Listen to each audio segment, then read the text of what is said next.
Hello everyone, welcome to our Let's Play series of The Outer Worlds. This is Colonel RPG as usual, and I'm very happy that you chose to join me today here in, I forgot the name of the place. Stellar Bay, that's right. We have a lot of quests to do, and we have all the eastern edge of the terrible wilderness outside to fight.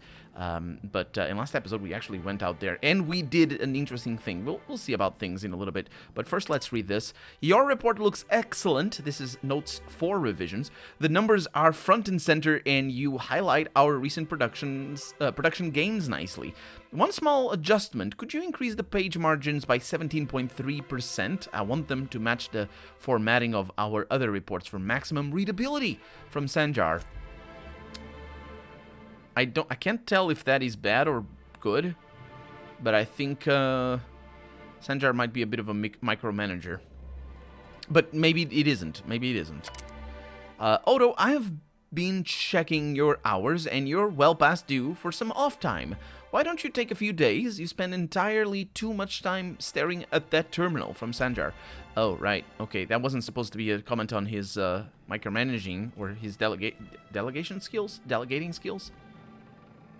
That was supposed to be like he's worried about readability for his employees and whatnot, which is actually just a practical thing. It's not really about your employees, really. This terminal is only to be used for official communication on behalf of Monarch Stellar Bay. Let's view data over here. A summary report on conditions within Stellar Bay.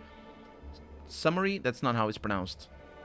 If it's a noun, I think I'm mispronouncing it. Anyway, productivity has continued to improve since relaxing MSI's old restrictions and making allowances for employee benefits such as time off for illness and personal leave, 24.9% reductions in shift length, and 52.3% more positive feedback. Fishery output is up 15.2% this year, showing a continuing but slowing growth trend. Decreased gains compared to previous years are likely due to the deterioration of materials and morale, occasional shortfalls in our supplies, and the gradual loss of personnel to marauders. 7.2% hostile wildlife, or rather marauders 7.2% and wildlife is 10.3%. An iconoclast recruitment of 17.4%. That's taken as loss of personnel. Reconciliation with the board remains a long-term goal, but the immediate concern is defending the city from hostile elements. Repairing damage to the city walls consumes approximately 32.8% of our annual budget. That's not even that much. The best solution would be an influx of skilled defenders and weaponry, but given the aforementioned factors and their effects on the local population, such a solution remains unlikely. And then we have slogans, working slogans. MSI, our profit margins are stellar. Is it actually a thing? That's why puns are so, I don't know. I don't like puns, but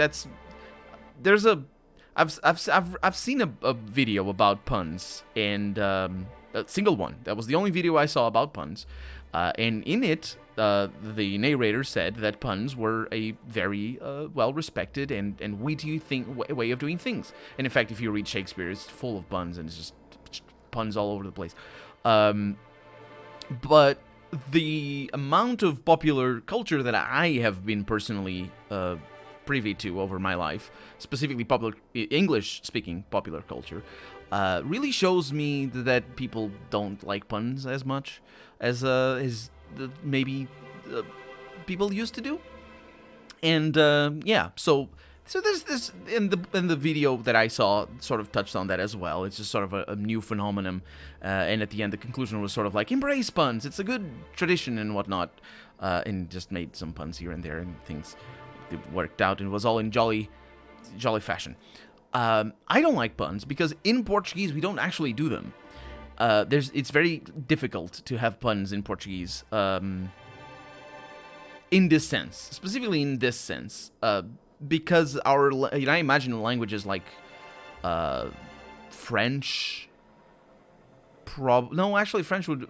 I was thinking that Spanish doesn't have much of a problem with puns because of the different ways you can pronounce, or how multiple words are pronounced the same way, even though they are written differently, which is just the prime prime hunting ground for puns. Is just that sort of situation where different words are pronounced the same way. French has the same thing as well. although I'm not really sure if it would work very well. But things like German probably doesn't have many puns. You can feel free to tell me in the comments if you speak those languages and are aware whether or not they have many puns. But in Portuguese, at least European Portuguese, we don't do that very much.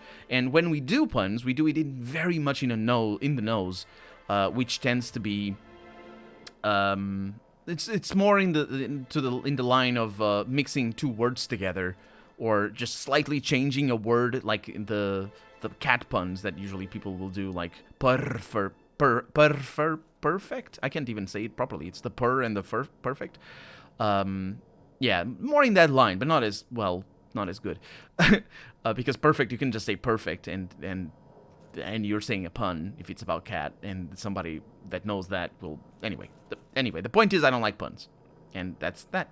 I ramble about everything. I'm so sorry. MSI Salt Tuna, 43.28% more nutrient dense than the leading brands. That sounds good.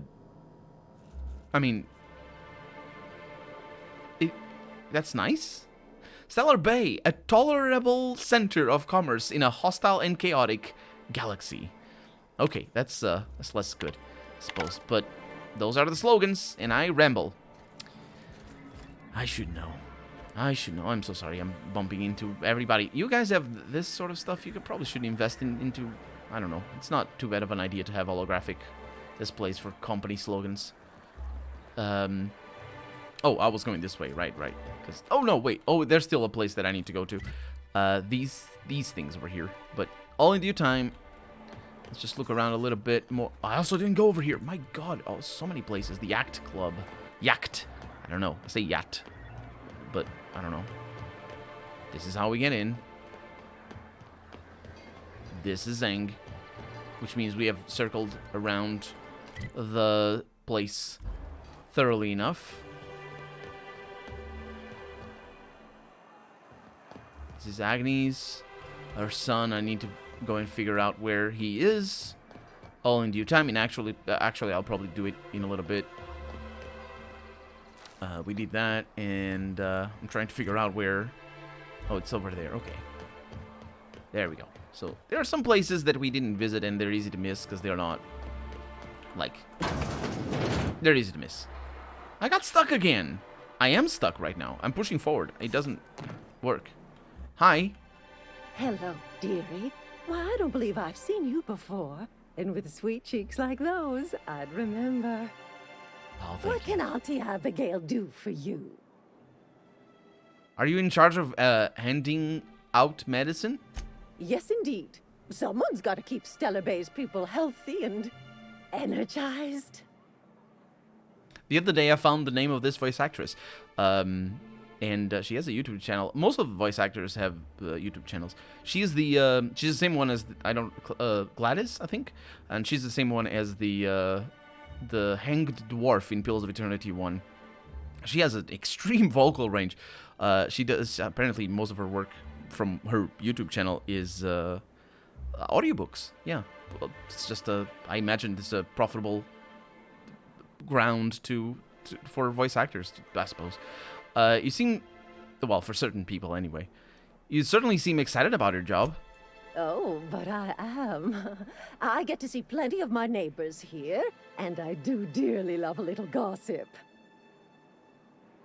I am sorry, I don't have any. I don't have any gossip. But I can go into your toilet. Again, not toilet. Bathroom. Bathroom is the word. Got it. Inside voices. I don't... Inside voice... Oh, Parvati. Oh, Party T. Why did you gotta be like this? She's switching to her inside voices. That's what she means by that. I know I'm explaining the joke. I feel the need to explain the joke because I didn't get it at first. This terminal's use... Well, it didn't take me very long to get it, but still. This terminal's use is restricted. Yeah, but I have an employee login from William. Please select the following menu options. Patient records. Please enter the name of the patient. Alex. Error. Patient not found. Please try again. Oh. Data storage. Please enter the name of the employee. Willem E. Note. Okay, notes. Reacticism plus pep you up. I had hypothesized that this combination might awaken my mind and senses to the greater realities around us. If that is true, then it seems my faculties were quite overwhelmed in this instance. Shortly after the dosage, I experienced cold sweats, tremors, and mild paranoia. It is perhaps due to these latter effects that most of my notes from the episode are of little use. Nevertheless, the effects were most invigorating. I should imagine so. I will have to attempt a milder dosage once heart palpitations subside. No, Willem. So Willem here, is it the person that we were talking to down below? Bushberry extract plus debilirol. After my previous experiments, I theorized that deadening the external senses might allow the mind's eye to glimpse the eternal with capital E. Alas, I was only partially successful. The combination of substances quickly rendered me both blind and feeble. So much so that I soon fell into a stupor. I awoke some hours later in a pile of my own sick and a most curious craving for Tilleritos. That definitely aren't Doritos. Don't say Doritos. I want Doritos. I have chocolate. I have chocolate. I'll eat the chocolate after this is done. Notes: Costolorine plus or minus triple dosage. Maybe it's not minus, just triple doses of Costolorine. File empty. Edward. Work in progress number 1. 23,000 words roughly.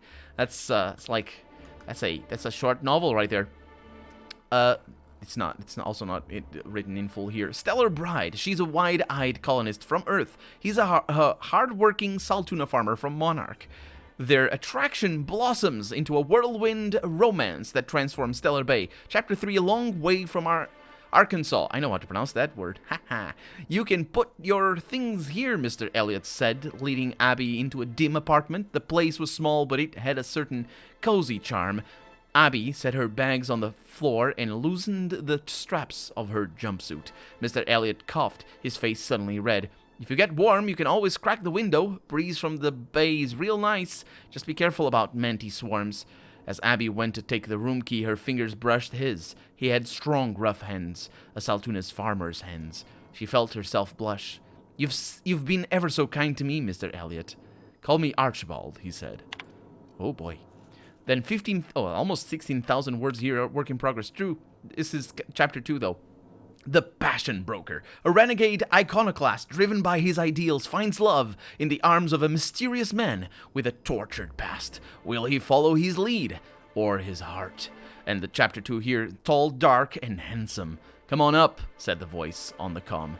It was dangerous and smooth in a way that reminded Broderick of iceberg-aged whiskey. Not the first time we see that in here.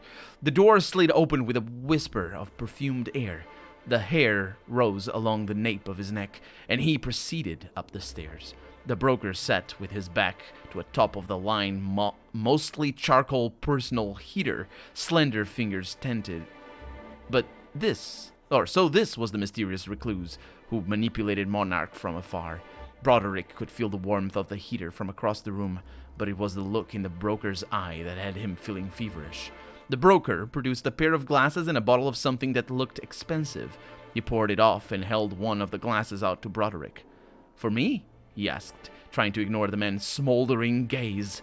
Indeed, the broker purred. I hear you're a man of bold tastes. Broderick took his glass. The broker continued, dark hair falling over darker eyes. That's why I've got a rare proposition for you. The glass nearly slipped from Broderick's fingers. He drank it in one gulp to hide the tremor in his hand. It burned all the way down. The last sentence. Clinic of the Heart over here. I didn't see how long it was. That's what 146,000 words. That's the size of the Lord of the Rings right there. Well, one book anyway. Clinic of the Heart, a battle-hardened young Earth directorate. That's from... that's almost like StarCraft. I wonder if that's a reference. Anyway, a battle-hardened young Earth directorate soldier visits a remote clinic on Monarch to heal his injuries. But when he meets Gail, an elegant older nurse, she goes to work on his heart as well. No, okay, well I guess all bets are off right now. We know there's no there's no pretense here of about anything else apart from what it is actually about. Chapter 34, Healing Touch. Fletcher held her tightly. His strength had returned. That much was clear. Yet here he remained at the clinic with her. He shook his head as if he had read her mind with his perfect green eyes. Gale, he said, I think. The Earth Directorate's calling me back. They want me protecting Byzantium, but I don't know how to leave. Not after what we have found together. Then stay, she whispered, letting her breath warm his ear. I can certainly find a position for you here. Oh, laws, he moaned, pulling her closer. She pressed a finger to his lips. Shh. Only law, or the only law here, is love. Da-da-da-da-da. And there it is. No, wait. Return to root. There's more. Create a new account. I can. Error. Account setup requires a persistent connection to the central communications tower. Connections offline. Ah, well. Well, that was interesting. I wonder... Where are we right now, by the way? I wonder who wrote that, specifically, because I sort of missed the forest for the trees there. Hi. Hello again, dearie. What can I get you? Are you the one who's writing the things upstairs? I can't ask. I guess that's that. Well, that was an interesting place. Easy to miss, but also nothing there for quests stuff, so it's just sort of a... It's not really an Easter egg, obviously. It's just a place that if you miss, you don't actually lose any quests, but you shouldn't miss that. Now, didn't I meet you before? I think I did. I'm just gonna talk to you again. Hi. Here to catch a game? I'm afraid the transmission's still pretty bad. Yeah, I know. What can I do for you?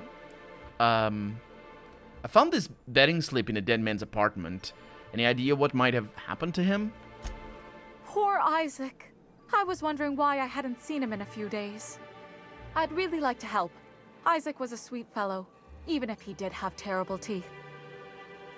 That is... He must have had some really terrible teeth. Like, you wouldn't say that of how terrible were his teeth. Can I not ask? What do his teeth have to do with anything? Yeah, I'm gonna ask that, because it's like, you'd ever... Like, I know some people who have... they have bad teeth. It's like, you're not... I really like them. It's just, they have bad teeth, but yeah, I like them still, What do his teeth have to do with anything? They were pretty distinct. Monarch doesn't exactly have a thriving dental industry, and Isaac seemed to get stuck in all sorts of bad habits, dietary and otherwise. Sometimes he'd drink purpleberry punch by the liter, other times he'd keep betting on a losing team. Started owing the wrong people money. I'm now thinking about other people that have even worse teeth that I know than the people that I was just thinking of.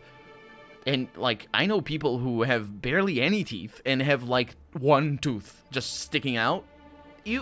If I had to describe them to somebody, not that I do, because they're not close acquaintances, but still, I wouldn't say, oh, it's just like, he likes his beer, and he's a very big, like, fan of this one team or whatever, for soccer team or something.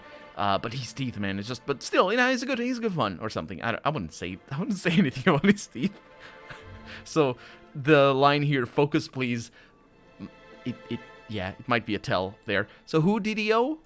I don't know for sure, but I saw Elijah and his buddies pushing Isaac around. They're hooligans from Fallbrook.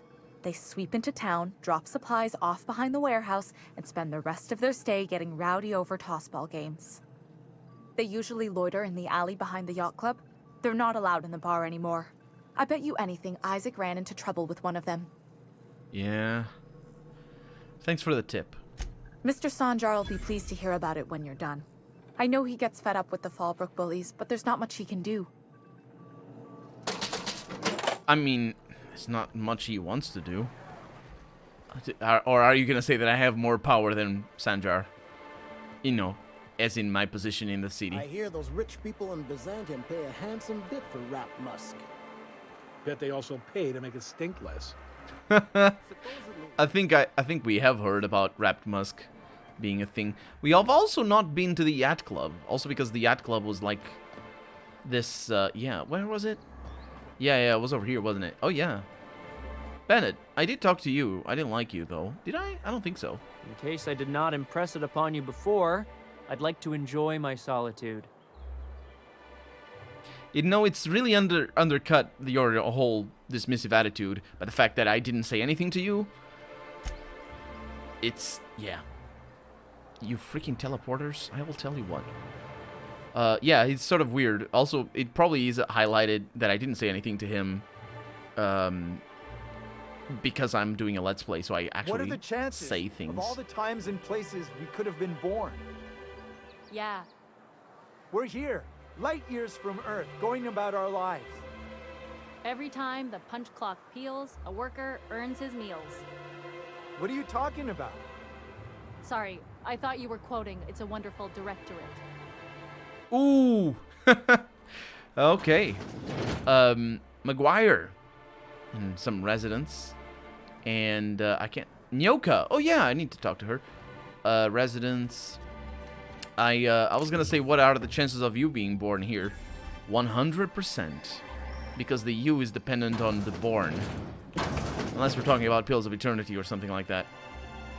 You were born here. What is your state of birth? Here. 100%. So, you know what I mean? Like, the relationship goes both ways. If you were born elsewhere, you wouldn't be you. Is what I mean.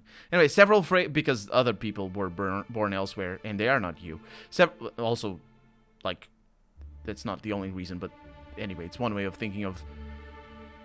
there was this philosopher that talked about it. I forgot his name. It then turned out to be a Nazi as well, so maybe... what did he know? Several phrases have been marked off. I'm trying to think of the name. Hoyer? I don't know. Right between the eyes. There was 4 of them. That wrapped was this big. Took it down with one shot. Buy me a drink. Oh, I should probably have read the title. Nyoka Bar Talk Bingo Sheet. Did I pronounce sheet properly? Yeah, I did. Sheet. Right. Didn't sound very natural in my mouth. Cheat is probably the word that I say the most that sounds like that a little bit.